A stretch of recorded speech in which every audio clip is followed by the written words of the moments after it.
안녕하세요. 사랑하는 성도님, 부활의 주님이 우리와 함께 하십니다. 우리와 함께 하시는 주님을 찬양합니다. 기도합시다. 주님, 놀라우신 은혜와 사랑에 감사드립니다.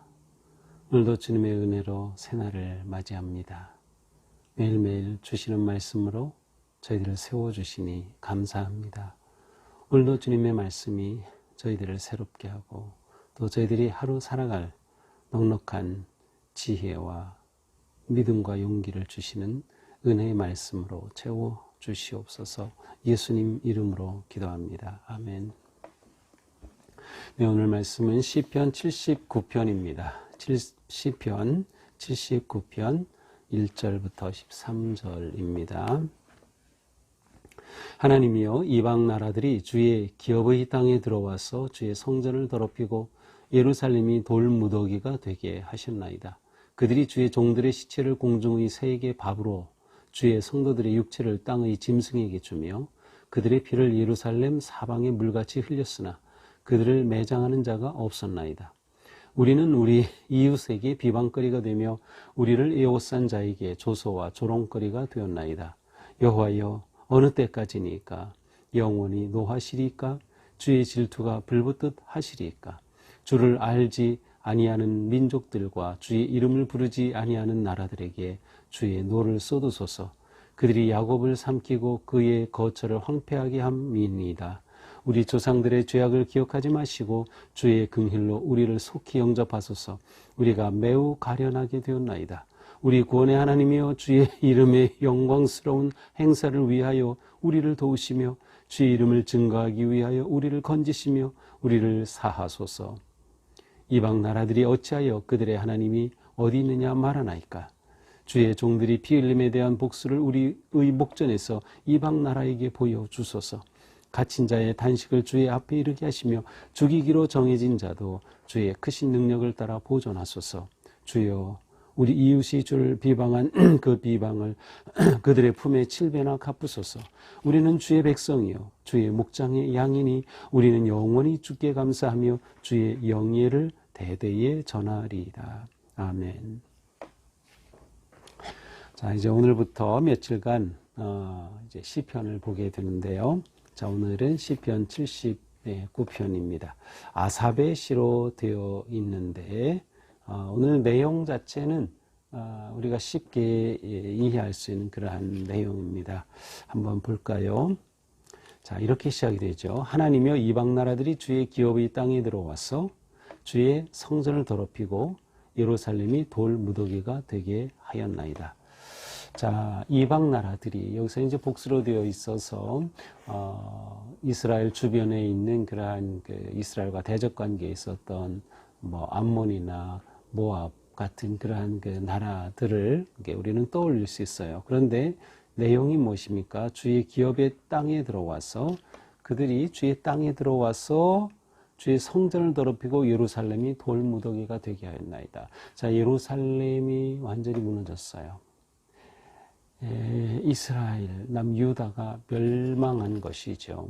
자, 그렇다면 이렇게 예루살렘이 돌무더기가 되고 성전이 더럽혀진 이것은 아마도 이스라엘의 역사에 있어서는 남유다가 멸망한 것과 관계된 것 같습니다. 남유다의 멸망은 예수님 오시기 전 주전 587년 586년이라고도 하는데 그때였어요. 그래서 아마도 이 시편 79편은 이러한 역사적 사건을 배경으로 하고 있다라고 볼 수 있어요. 이때의 멸망은 바벨론에 의해 멸망된 것이죠. 그래서 이방 나라들이라고 복수로 사용하기보다는 이방 나라라고 해야 될 것 같은데 또 이방 나라들이라고 되어 있어요. 그래서 아마도 이것은 시인이 이렇게 이제 침략당하고 나라가 멸망한 예루살렘이 다 무너진 그러한 것을 강조하기 위해서 이방 나라들이라는 복수로 사용했을 수도 있고, 또 어떤 학자들은 바빌론으로 보지 않고 이스라엘의 그 역사 중에서 이렇게 이방 나라들이 쳐들어와서 고통을 당했던 때를 배경으로 보기도 하지만 대체로는 이제 이스라엘의 멸망을 배경으로 보고 있습니다. 자, 이렇게 예루살렘이 파괴되고 성전이 무너지고 더럽혀지는 이러한 상황이 되고 말았습니다. 자, 이러한 때에 이 시인은 어떻게 합니까? 2절입니다. 그들이 주의 종들의 시체를 공중의 새에게 밥으로 성도들이 육체를 땅의 짐승에게 주며, 자, 이렇게 멸망한 아주 비참한 상태를 그대로 묘사하고 있습니다. 충격적인 모습이죠. 하나님의 백성들이 죽어서 시체가 공중의 새에게, 또 성도들이 그 시신이 땅의 짐승들에게 밥이 되고 마는 이러한 아주 충격적인 모습이에요. 그들의 피가 예루살렘 사방에 물같이 흘렸어요. 그러나 누구도 매장해 줄 사람조차 없는 상황입니다.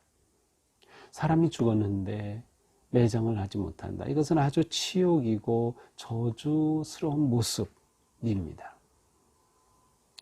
우리는 이웃에게 비방거리가 되고 우리를 이웃산 자에게 조소와 조롱거리가 되었나다. 이렇게 나라가 멸망했으니 이웃 나라들이 비웃고 조롱하고 있다고 하는 것이에요. 그러니 하나님께서 택하시고 세우셨던 이 민족이에요. 하나님과 언약을 맺은 민족이에요. 출애굽기 19장에서는 하나님께서 너희들은 나의 소유다라고까지 말씀하셨어요. 나의 소유, 여기서 소유라는 것은 보물이란 뜻이에요. 너희들은 내 보물이야. 그런데 지금 이렇게 비참한 상황이 되고 말았습니다. 그러니 이 시는 주님께 외칩니다. 5절 여호와여 어느 때까지니까 영원히 노하시리까 주의 질투가 불붙듯 하시리까 언제까지 이렇게 멸망하고 고통당해야 합니까? 언제까지입니까?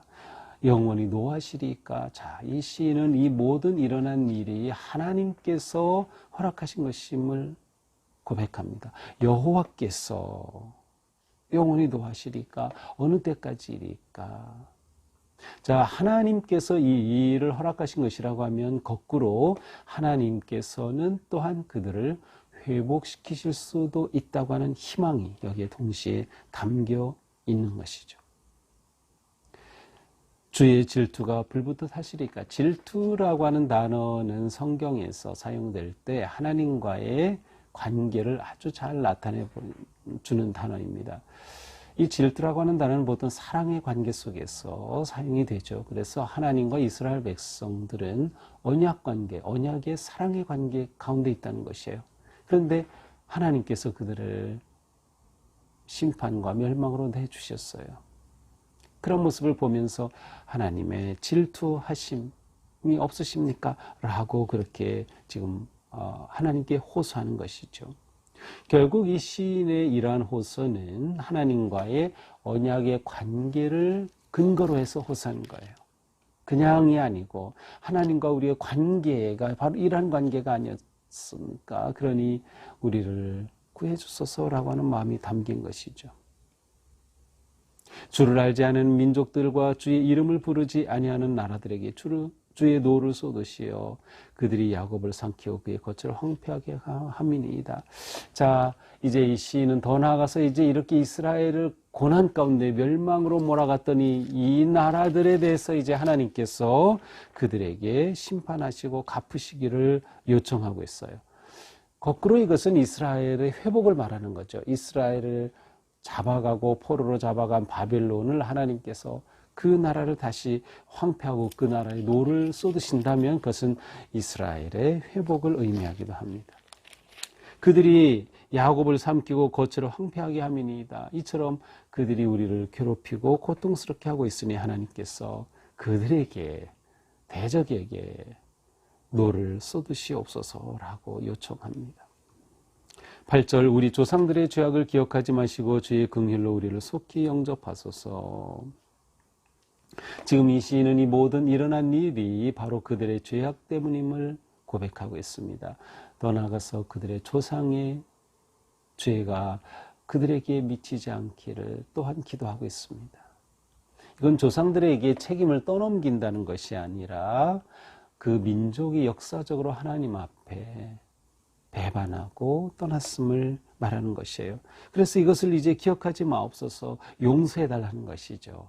회개의 마음이 담겨 있어요. 하나님의 긍휼을 의지하는 간절한 기도입니다. 지금 이 상황 속에 우리는 가련하게 되었습니다. 아주 하찮은 존재가 되고 말았습니다. 9절, 그는 다시 한번 구합니다. 우리 구원의 하나님이여 주의 이름의 영광스러운 행사를 위하여 우리를 도우시며 주의 이름을 증거하기 위하여 우리를 건지시며 우리 죄를 사하소서. 자, 세 가지를 구하죠. 우리를 도우소서, 건지소서, 사하소서. 그렇습니다. 이것이 이 시인의 간절한 기도의 핵심입니다. 이 모든 것은 주의 이름의 영광을 위해서입니다. 이렇게 하나님의 나라가, 하나님의 백성들이 이렇게 비참하게 멸망하는 것이 하나님의 이름의 영광이 되지 않는 거죠. 하나님의 영광을 위해서 그들을 도우시고 건지시고 사하시기를 간절히 구합니다. 그러면서 이방 나라들에게 다시 한번 하나님께서 복수하여 주시기를 그렇게 구하고 있어요. 10절입니다. 이방 나라들이 어찌하여 그들의 하나님이 어디 있느냐 말하나이까. 여기서 그들은 자신들이죠. 그러니까 이방 나라들이 이스라엘 백성들을 보면서 그들의 하나님이 어디 있냐? 너희들 이렇게 다 멸망하는구나 라고 조롱하는 거예요. 주의 종들이 피 흘림에 대한 복수를 우리 목전에서 이방 나라에게 보여주셔서 하나님, 이제는 이방 나라에게 하나님께서 복수하여 주옵소서라고 하나님의 정의와 하나님의 능력을 구하고 있습니다. 갇힌 자의 탄식을 주의 앞에 이르게 하시며 죽이기로 정해진 자도 주의 크신 능력을 따라 보존하소서. 자, 여기에서 갇힌 자의 탄식을 주의 앞에, 갇힌 자, 포로된 자, 또 더 나아가 죽이기로 정해진 자, 역시 바벨론에 잡혀간 자들, 이들을 하나님께서 내버려 두지 마시고 주의 크신 능력으로 보존하소서라고 요청하고 있습니다. 주여, 우리 이웃이 주를 비방한 그 비방을 그들의 품에 칠배나 갚으소서. 이 시인은 간절하게 주님의 간섭하심을 요구합니다. 그들에게 갚으실 때 이스라엘은 회복되는 것이죠. 마지막 13절입니다. 우리는 주의 백성이요 주의 목장의 양이니 우리는 영원히 주께 감사하며 주의 영예를 대대에 전하리이다. 자, 마지막이 너무도 아름다워요. 하나님 앞에 우리가 주님의 이름을 찬양하겠습니다. 주님을 예배하겠습니다. 우리는 주님의 양입니다. 그래야요, 하나님이 우리의 목자 되신다는 것을 고백하면서 목자신 하나님께서 우리를 보호하시고 인도하시고 구해 주소서라고 하는 간절한 마음, 우리는 주님을 주의 백성이므로 영원히 주께 감사하겠습니다. 영원히 주님을 찬양하겠습니다. 라면서 하나님에게 자신들의 마음을, 헌신을 고백하며 도우심을 구하고 있는 모습을 보여줍니다. 자, 이것이 오늘 79편이죠. 자, 오늘 시편을 보면서 우리는 절망의 때에 성도는 어떻게 해야 할까를 생각해 봅니다. 절망의 때에 성도는 어떻게 해야 할까? 오늘 말씀을 보면서 우리는 절망의 때에 성도가 할 수 있는 일은 무엇입니까? 그렇습니다. 하나님을 찾는 겁니다. 절망의 때에 성도는 하나님을 찾는 겁니다. 하나님을 찾는 것은 무엇이에요? 기도하는 거죠. 하나님께 구하는 것입니다. 하나님을 의지하는 것이죠. 왜냐하면 하나님께 희망이 있기 때문입니다. 절망의 때에는 하나님을 찾으라, 하나님을 의지하라. 그러나 동시에 절망의 때는 자신을 돌아볼 때입니다. 이 시인은 우리 조상들의 죄, 그리고 자신들의 죄를 사하소서, 우리 죄를 사하소서라고 기도했어요. 자신들을 돌아보는 거죠. 아, 우리가 하나님을 배반했구나. 우리가 바른 길을 걷지 못했구나. 고난은 우리로 하여금 우리 자신을 돌아보게 할 기회입니다. 그렇게 되면 우리는 바로 설 수가 있죠. 일어설 수 있어요. 회복의 길이 여기에 있어요. 자신을 돌아보지 않고서는 회개의 기도가 나올 수 없죠. 자신을 돌아볼 때 하나님 앞에 회개하며 하나님의 도우심을 구하게 되는 것이죠. 또한 고난의 때 이렇게 하나님께 구하고 하나님을 의지함으로 성도의 존귀함을 되찾아야 합니다. 고난 자체는 우리를 너무도 힘들게 합니다. 우리의 모습을 부끄럽게 만들기도 합니다. 그러나 우리는 하나님을 의지함으로 성도의 존귀함을 되찾아야 한다. 오히려 고난이 우리가 빛날 기회이기도 합니다. 우리가 고난 앞에 무너지지 않고 주님을 의지하며 담대하게 서서 나아갈 때, 고난을 통과할 때, 고난을 이겨낼 때 우리의 모습을 통해 하나님의 영광은 더욱 드러나게 될 것입니다. 우리에게는 언제나 희망이 있어요. 어떤 상황에서도 하나님께 나아갈 수 있기 때문이죠. 그렇습니다. 하나님은 우리의 목자이십니다. 오늘도 우리가 이것을 잊으면 안 돼요. 하나님은 나의 목자이시다. 내가 사망의 음침한 골짜기를 지날 때에도 하나님은 목자이시니 나를 건져주신다. 품어주신다. 인도해주신다 하는 믿음으로 주님을 더욱 의지해야 할 것입니다. 우리 가운데 지금 여러 가지 고난에 빠진 성도님들도 있을 겁니다. 질병으로 인해서 또 여러 가지 문제, 자녀, 직장, 우리의 삶, 많은 문제들이 있습니다. 그러나 이때에 오히려 우리는 더욱 하나님을 의지하고 구해야겠습니다. 더욱 하나님을 바라봐야겠습니다. 고난을 하나님의 은혜의 기회로 삼자. 고난을 나를 돌아보는 기회로 삼아 성장의 은혜를 누리자. 오늘 우리에게 주신 말씀입니다. 오늘 하루도 우리의 삶이 이렇게 힘차고 또 어떤 고난이라도 넉넉히 마주하며 나아가는 우리 모두가 되기를 축복합니다. 기도합시다. 하나님 감사합니다. 어떤 고난이라도 저희들은 주님이 계심을 잊지 말게 하옵소서. 주님이 목자 되셔서 우리를 보호하시고 인도하심을 기억하게 하여 주시옵소서. 고난의 때에 우리 자신을 돌아보며 주님 앞에 겸손히 회개하고 또한 주님의 그 은혜와 능력을 의지하여 주님께서 일하심을 바라보게 하여 주시옵소서. 코로나로 인해서 또한 우리 육체적 질병, 고통으로 인해서 또한 모든 어려움 속에서 저희들 신음하는 그러한 자리에서 하나님을 바라보게 하옵소서. 하나님을 의지하게 하옵소서. 하나님의 능력에 도우심으로 저희들을 구해주시고 건져주시고 사하여 주시옵소서. 예수님 이름으로 기도합니다. 아멘. 네, 오늘도 주님의 은혜로 우리의 삶이 아름답고 승리하기를 축복합니다. 사랑합니다.